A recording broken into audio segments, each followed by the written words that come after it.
La Poste Burkina et la douane consolident leur partenariat par des conventions.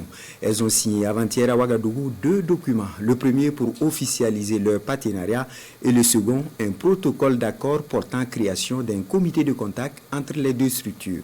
Des dispositions pour faciliter le suivi, le contrôle des envois postaux et la libre circulation des échanges mondiaux. Urbain Benito Soumi et Mariama Tamboura pour le point.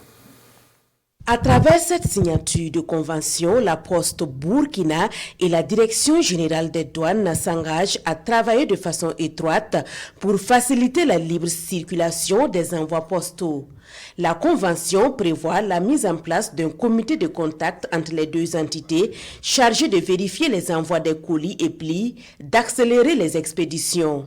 Toujours avec ces accords, la Poste Burkina et la Direction générale des douanes travaillent désormais en tandem dans la lutte contre le grand banditisme. Donc c'est vraiment un sentiment de fierté pour nous que la douane nous accompagne.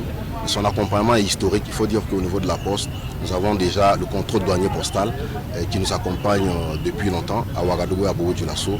Donc cela va venir renforcer encore cette coopération entre deux institutions.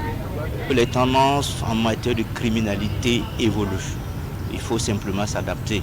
C'est au regard de nouvelles tendances qu'on s'est dit qu'il est mieux de renforcer notre collaboration. Mais surtout l'avantage qu'on aura cette fois-ci, on a la possibilité d'automatiser l'analyse et la gestion des risques avec un logiciel dont la Poste va nous mettre à notre disposition. Cette convention fait partie des recommandations de la première conférence mondiale conjointe entre l'Organisation mondiale des douanes et l'Union postale universelle. Ces deux structures internationales encouragent les opérateurs postaux et les administrations des douanes à mettre en place un comité de contact afin de faciliter la libre circulation et la sécurité des échanges mondiaux.